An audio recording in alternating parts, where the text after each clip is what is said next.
Class 10th standard basic proportionality theorem. Basic proportionality theorem. அதாவது first basic B, P, T. அது BPTன்னு சொல்லலாம் or Thales theorem. State and proof Thales theorem கேட்பாங்க. State and proof BPTன்னு கேட்பாங்க. Otherwise பேசிக் proportional theorem கேட்பாங்க. Statement எப்படி எழுத போகிறோன்னா very easy, diagram வச்சு எழுத போகிறோம். A straight line drawn, okay, parallelனா இணையாக, parallel to a side of triangle, ஒரு side of triangle, a side of triangle intersecting the other two side. இது வந்து intersectingனா கட் ஆகுது, other two side ரெண்டு சைடும் கட் ஆகுது, intersecting. அப்போது டிவைட்னா பிரிக்குது, divides the side same ratio, okay. அதுதான் இந்த டயக்ராமு. என்ன சொல்கிறாங்கன்னா drawn a straight line drawn பண்ணிவிட்டு drawn parallel to a side of triangle, ஒரு சைடு ஒன்று side of triangle intersectingனா வெட்டுது, intersect ஆகுது, intersecting the other two side, அந்த லைன் வந்து intersect ஆகுது, other two sideக்கு intersect ஆகுது. அதோடைய ரேஷியோ வந்து பார்த்திங்கன்னா சேம் ரேஷியோ, இந்த same ratio very easily to right. ஒரு ட்ரையாங்கிள் ஏபிசி அப்படின்னு பார்த்தோன்னா ப்ரூஃபில் நான் என்ன பண்ண போகிறேன்னா ரெண்டு ட்ரையாங்கிளாக இது பிரிச்சுக்க போகிறேன். ஒன்று பெரிய ட்ரையாங்கிள், அடுத்தது வந்து ஸ்மாலஸ்ட் ட்ரையாங்கிள். பெரிய ட்ரையாங்கிள் ஒன்று, ஸ்மாலஸ்ட் ட்ரையாங்கிள். இப்போ ட்ரையாங்கிளுக்கு பேர் கொடுத்துடணும் ஏபிசி. இந்த பேரலல் லைன் வந்து இன்டர்செக்ட் ஆகுது இல்லைங்களா டூ சைடும், அது டிஇ, ஓகேவா. இங்கே ஒன்றுனா அது கரஸ்பாண்டிங் ஆங்கிளும் ஒன்று தான், இங்கே டூனா அது கரஸ்பாண்டிங் ஆங்கிளும் 2 தான். இப்போ ட்ரையாங்கிள் இது ஆங்கிள் 3, ஓகே, ஆங்கிள் 3. இப்போ நான் பெரிய ட்ரையாங்கிள் எடுக்கிறேன்னா ஆங்கிள் 3 காமனாக தான் வரும், நான் சின்ன ட்ரையாங்கிள் எடுத்தாலும் காமனாக ஆங்கிள் 3ன்னு வரும். இப்போ நான் இது ரெண்டு ட்ரையாங்கிளாக பிரிக்க போகிறேன். இங்கே பாருங்கள், ரெண்டு ட்ரையாங்கிளாக பிரிச்சுட்டேன், ஓகே. இப்போது கிவன் வந்து என்னென்ன இதை வச்சு தான் எழுத போகிறோம், இந்த ட்ரையாங்கிள் வச்சு தான். இன் கிவன் பார்த்திங்கன்னா ட்ரையாங்கிள் ஏபிசின்னு எழுதிட்டோம். அதில் இந்த ட்ரையாங்கிள் ஏபிசியில் டி, இந்த டி வந்து ஏபி இந்த பாயிண்ட்டுக்கு சென்ட்ரலில் இருக்குது, ஏசிக்கு பாயிண்ட்டுக்கு சென்ட்ரலில் என்ன இருக்குன்னா இ இருக்குது. இதுதான் நம்ம கிவனில் எழுத போகிறோம். இந்த ட்ரையாங்கிள் இருக்குது, இந்த டி எங்கே இருக்குது, இ எங்கே இருக்குது, அதை தான் எழுத போகிறோம். இன் ட்ரையாங்கிள் ஏபிசின்னு எழுதிட்டோம். டி எங்கே இருக்குது, D is a point on AB, E is a point on AC. இது ப்ரூஃப்னு ப்ரூஃப் எப்படி எழுத போகிறோன்னா AD divided by DB, AE divided by EC இப்படின்னு எழுத போகிறோம். AD divided by DB, AE divided by EC, இதுதான் ப்ரூஃப் எழுத போகிறோம். கிவன் என்ன எழுதணும், ட்ரையாங்கிள் இந்த டிஇயும் எங்கே இருக்குது.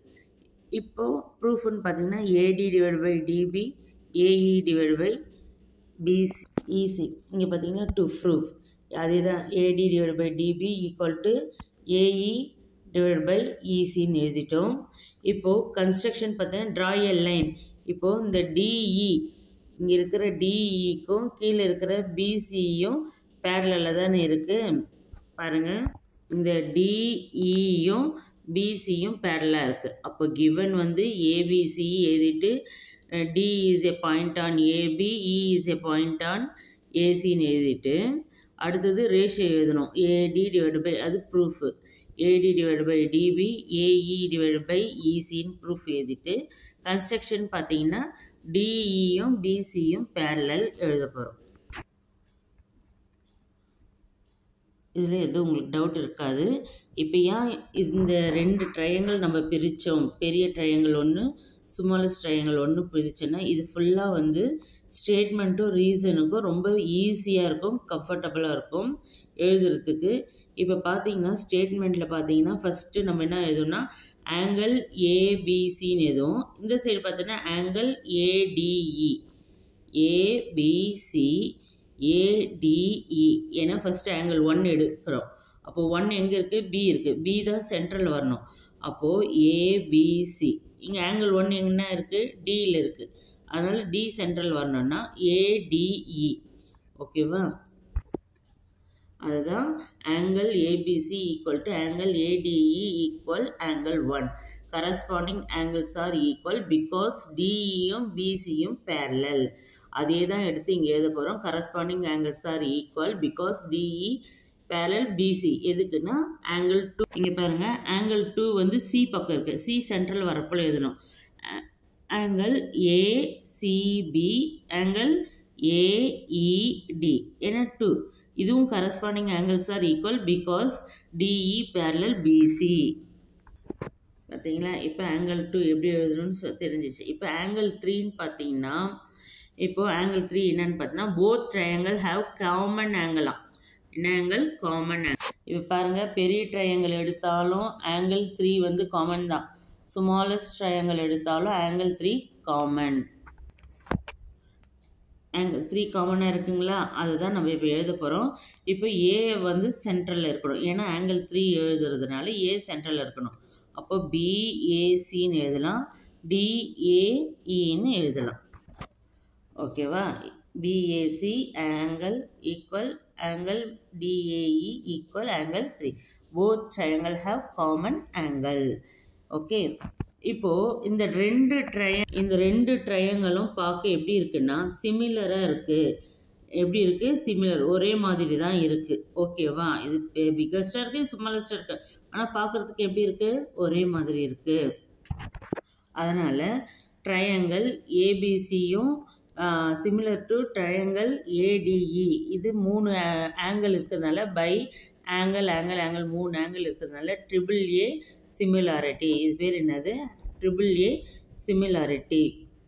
இப்போ இது எப்படி நம்ம எழுதுறதுன்னு நான் சொல்கிறேன். இது ஃபஸ்ட்டு இந்த சைடு பார்க்கணும்.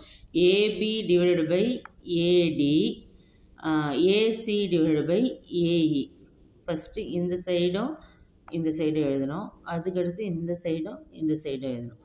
AB divided by AD, AC divided by AE.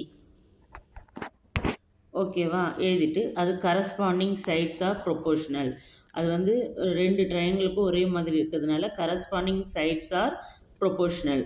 இப்போது பார்க்கலாம். இப்போ எனக்கு இந்த ஏபி வேணும்னா சென்ட்ரலில் யார் இருப்பாங்க? டிஇ இருப்பாங்க.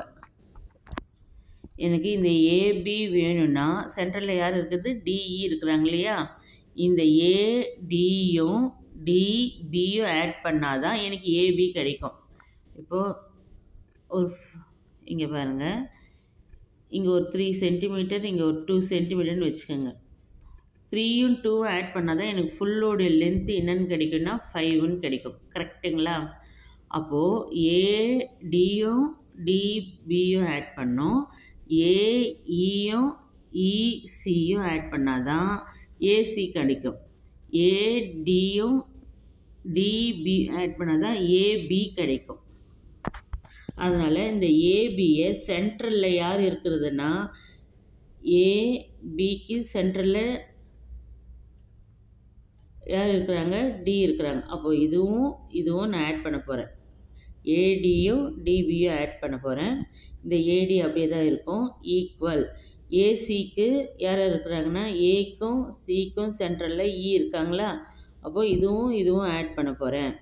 Okay, AE. அப்போது இது வந்து என்ன பண்ண போகிறேன்? ஏசியை ஸ்ப்ளிட் பண்ணிட்டேன், ஏபியும் ஸ்ப்ளிட் பண்ணிட்டேன். இப்போ split AB and AC using the point D and E. Using the point D and E. Okay, இப்போ ஸ்ப்ளிட் பண்ணிட்டு முன்னாடிக்கு இந்த 2 பேருக்கும் இந்த வீடு சொந்தம், இந்த 2 பேருக்கும் இந்த வீடு சொந்தம். அப்போது AD divide by AD, DB divide by AD, AE divide by AE, EC divide by AE. எழுதிட்டோமா? ஸ்ப்ளிட். இது on simplification. Simplify பண்ணிட்டோமா?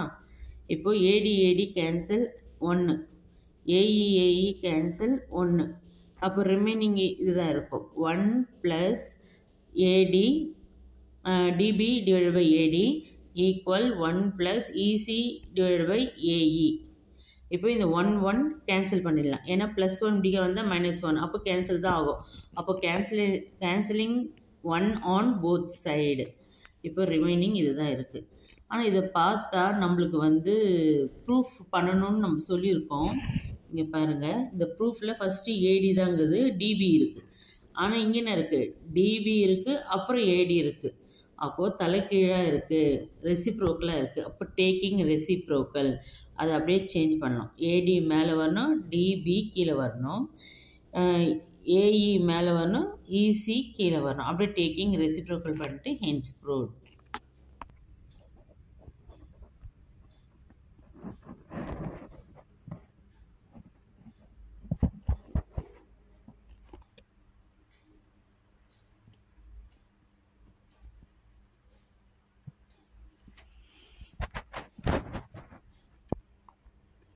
Thank you for watching. Please subscribe and like Sumadhi Education.